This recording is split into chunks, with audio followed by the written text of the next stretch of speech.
What do you think though about Texas this season, dude, in the SEC? Do you think that they're legit title contenders? Do you believe in Quinn Ewers? Do you believe maybe it's Arch Manning that takes over mid-season? What do you think about Texas this year? Yeah, I mean, I think they're going to be really, really freaking good. Me too. I think they'll probably fit in from a, a politics standpoint. I think that's going to be more interesting. But from the football side, I think they're going to be one of those teams that you say made the jump and looks looks great.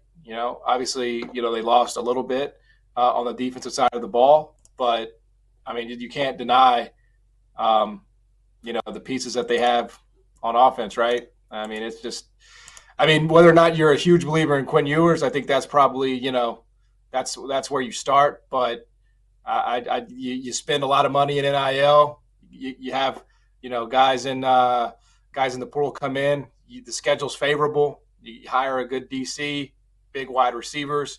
I think they're absolutely a title contender. You're silly not to consider them a title contender. Yeah, no, I mean, I completely agree, man. I mean, obviously, Georgia's 2-1 for a reason.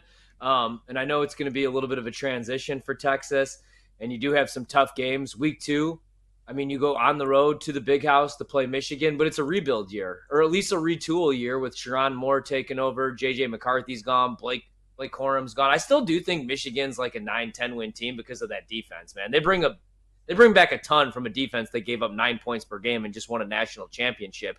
But at least you catch Michigan on the road, week 2. And like we talked about with Matt, man, it's almost like they gave Texas kind of like a free pass year 1 in the SEC compared to some of these other Yep. schedules. Like even Alabama's schedule this year, even Georgia's schedule. I think somebody might clip Georgia in the regular season, and we have a 1-loss, maybe even a 2-loss Georgia team in the college football playoff. But Florida, it's going to be a down year for Florida. There's a good chance they have a new head coach next year. At It's been Arkansas, like a down probably era. It's a down era for Florida, man. right, right. Even the Red River Shootout game, like Oklahoma, Dylan Gabriel's gone. He's at Oregon now, and you lose a bunch. You lose A.D. Mitchell, Quinn Ewers. He wasn't great in the college football playoff, and it let me down because I had national title futures for Texas. That's why I'm kind of hard on him. But Quinn Ewers had a pretty solid season. Like he slimmed down, lost some weight, lost that damn mullet. But I mean, even when they lose guys like A.D. Mitchell, like everybody keeps talking about what they lost, you still have Silas Bolden, who's a stud receiver. You bring in Isaiah Bond. Yep. You have Matthew Golden. Yep. You have one of their tackles in the SEC and Kelvin Banks. You have Anthony Hill at linebacker. So they have dudes.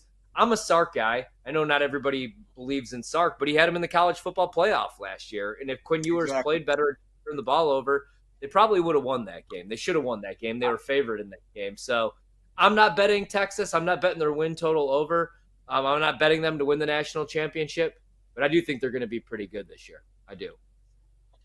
Yeah, I mean, and I think the big part of it is like they need to be right. It's your first year in the SEC. You're definitely motivated to come in blasting, and so I think they will. I mean, again, losing two big defensive linemen there is not ideal timing, but they reload, man. They reload at Texas. That's what they do.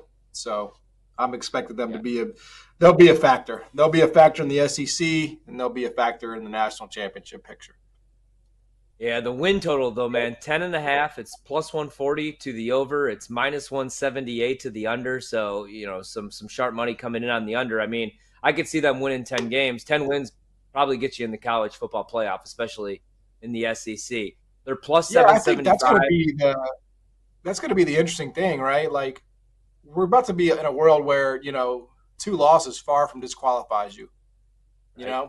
Which I think is Yeah. a good thing. I mean, that's a lot of deserving teams over the years have had bad luck and one-off situations that are now going to have a chance to show that it was just luck, right? Just bad variance. That part I'm excited about. Yeah, like let's be honest, man. Maybe it takes away. Maybe the argument could have been like 10 years ago. It takes away from the regular season, but also, I mean, they've gotten it right. One, it's never a bad thing to have more football, and also like let's think about where we were 2 decades ago. The BCS. Exactly. There was a computer system picking these matchups. We had Exactly. co-national champions in the '90s, where Like I always wanted to see what that Nebraska team would have done against Michigan or vice versa, like Eric Crouch Yep. against that Michigan team, that won the Rose Bowl with Charles Woodson. We never got it. So I think they've gotten it right. And last year proves we needed change because Florida State, whether you thought they should be in or not, probably not without Jordan Travis because they got absolutely clubbed by Georgia in that bowl game. But they went undefeated in a Power Five conference. And if you go undefeated in a Power Five conference, you should be rewarded. So I think they got it right.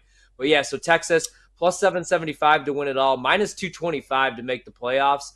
I saw there like some shops will let you parlay making the playoffs. I'm good on all Right. that, and I'm not going to lay minus 225 on Texas to make the Yeah. playoffs. How do you think Texas and Oklahoma will fit in sort of politically? Like, I mean, the SEC sort of had its way of doing things and its power players for X number of years, and in comes Texas, which obviously has the largest endowment and the largest sort of influence in its state. And I'm just curious how the SEC and how you think that Texas may sort of fit in or force everyone else to fit in around it.